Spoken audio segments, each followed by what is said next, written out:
Hi friends, कैसे हो बताओ। आज कैसे हो मेरे दोस्त। परसों से आपकी एग्जाम स्टार्ट होने जा रही है। 2 दिन बचे हैं, आज का दिन और कल का दिन आपको। एंड इस टाइम पे आपको एग्जाम के अंदर या एग्जाम के 1-2 दिन पहले क्या पढ़ना चाहिए, आज इसी बात पे डिस्कस करेंगे। बेसिकली क्या करते हैं बच्चे, मेरे छोटे छोटे दोस्तों, तुम लोग क्या करते हो, एग्जाम जैसे ही नज़दीक होता है ना तुम्हारे, मैं क्या पढूं, मैं पासबुक भी पढ़ लेता हूँ, डेस्क वर्क भी सोल्व कर लेता हूँ, बुक के क्वेश्चन भी निकाल लेता हूँ, सर के नोट्स भी पढ़ लेता हूँ।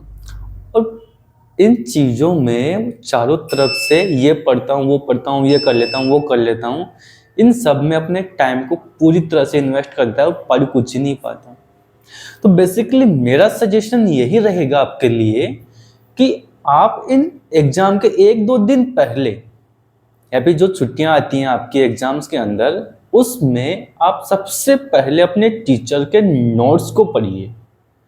सबसे बेस्ट वही कंटेंट होता है जिससे आपकी पूरी की पूरी बुक है वो रिवीजन हो सकती है एक ही दिन के अंदर। पूरा कंटेंट आपको वापस से रिकवर कर सकते हो अपने माइंड में, एक समरी बन जाती है पूरे कंटेंट की, जिससे कि आप एग्जाम अच्छे से दे सकते हो। इसके बाद अगर आप पूरे नोट्स आपने पढ़ लिए हैं इस टाइम पे, या नोट्स का रिवीजन कर लिया एग्जाम टाइम पे, तो आप मॉडल पेपर्स जो होते हैं वो सोल्व कर सकते हैं। इसके लिए काफ़ी सारी डेस्क वर्क्स भी आती हैं, अलग अलग एक्संजीव, एक्सीलेंट या अदर और बहुत सारी जो होती हैं आपकी, वो डेस्क वर्क भी आप यूज़ कर सकते हो। या फिर प्रीवियस ईयर के क्वेश्चन पेपर आपके, आजकल तो बहुत सारी फैसिलिटीज़ हैं, गूगल पे भी मिल जाता है, यूट्यूब, फेसबुक, इंस्टा, सब जगह पे ये चीज़ें अवेलेबल हैं, तो वो सोल्व कर सकते हो आप। इनफैक्ट आजकल तो स्कूल्स वगैरह में भी आपको प्रीवियस ईयर के क्वेश्चंस जो होते हैं वो प्रोवाइड किए जाते हैं।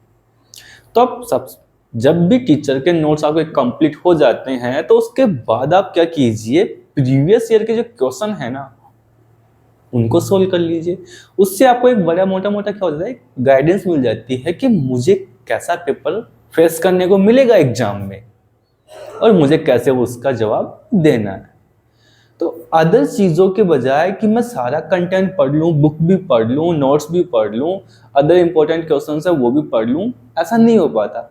और इन सबको पढ़ने के चक्कर में आप अपना पूरा टाइम क्या कर देते हो, उसी में कंज्यूम कर देते हो। तो मेरे अकॉर्डिंग ज़्यादा बेस्ट रहेगा कि नोट्स को पढ़िए, नोट्स को पढ़ने के बाद में प्रीवियस ईयर के क्वेश्चन होते हैं उनको सोल्व कीजिए। एंड अगर वो सोल्व रहते हैं उसके बाद में मॉडल पेपर्स जो आपके स्कूल्स वगैरह जो प्रोवाइड करवाए जा रहे हैं उनको पढ़िए। इसके अलावा कुछ और कंटेंट आपका होना नहीं चाहिए। दूसरा, जिस भी किसी एक कंटेंट को पढ़ रहे हो तो दूसरे पे फोकस नहीं करना, पहले उस कंटेंट को पूरा कंप्लीट करना है फिर दूसरे पे जाना है। ऐसा नहीं कि एक टॉपिक इसमें पढ़ लिया, एक टॉपिक इसमें से पढ़ लिया, दोनों के बीच में कंट्राडिक्शन होगा, कुछ याद भी नहीं होगा। घबराने की जरूरत है नहीं। और दूसरी बात, कुछ बच्चे ऐसा करते हैं कि जिस दिन अगले दिन अगर एग्जाम है तो पूरी नाइट पढ़ते रहते हैं और सुबह उठ के एग्जाम देने जाएंगे। ऐसा बिल्कुल मत करना। कम से कम 7-8 घंटे 10 घंटे की नींद पूरी होनी चाहिए बेटा आपके एग्जाम देने जाओ ना उससे पहले।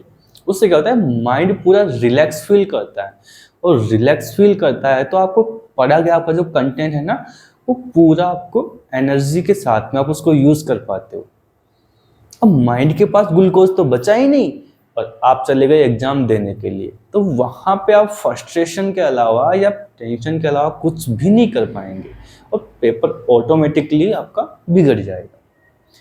तो आराम से पढ़ो, रिवीजन करो जितना हो पाता है कंटेंट का। ऐसा नहीं सर मेरा तो पूरा कंटेंट रिवीजन हुआ ही नहीं, मैं क्या करूंगा, कैसे एग्जाम दूंगा। अरे उससे कोई फर्क नहीं पड़ता, पूरे साल भी तो पढ़ा ही है ना आपने।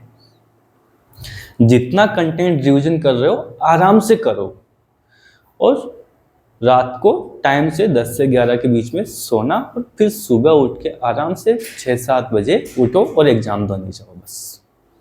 कुछ बच्चे मॉर्निंग में अर्ली मॉर्निंग उठ के बैठ जाते हैं, सेंटर पे भी देखा हुआ है कि पढ़ने बैठ जाते हैं। ऐसा कभी नहीं करना आपको, इससे केवल हार्ट बीट बढ़ती है आपकी और कुछ भी नहीं होता। और हार्ट बीट बढ़ गई तो 101% आपको नुकसान होने वाला ही होने वाला है। क्यों? क्योंकि हार्ट बीट बढ़ी, टेंशन बढ़ेगा, टेंशन में अटेंशन खो देते हैं, अटेंशन खो गए तो क्वेश्चन गलत हो जाएगा। तो आप ये बिल्कुल ध्यान रखेंगे, टाइम से सोना, टाइम से उठना और पूरे रिलैक्स मूड में जाके एग्जाम देना है। टीचर्स के नोट्स के अलावा आपको मॉडल पेपर ही सोल्व करने हैं, उसके अलावा एग्जाम के 1 या 2 दिन पहले और कुछ भी नहीं पढ़ना आपको एक्स्ट्रा। ठीक है बेटा? और जाइए एग्जाम दे के आइए मस्ती के साथ। पूरी दुआएं हैं हमारी न्यू डिवाइन एजुकेशन की तरफ से, आपको पूरी दुआएं मिलेंगी। आपका पेपर बहुत अच्छा हो, आई होप कि होगा। और अगर कुछ कमी रह भी जाती है तो परेशान होने की ज़रूरत नहीं है, क्योंकि करियर में केवल एक ही चीज़ के ऊपर फोकस नहीं होना चाहिए। मौके और भी मिलते हैं, बहुत मिलते हैं, तो अपने आप को धीरज रखिए और पढ़ते रहिए। ठीक है बेटा? Take care, bye. और कल की एग्जाम के, परसों के एग्जाम के लिए सॉरी, आप सबको गुड लक मेरी तरफ से।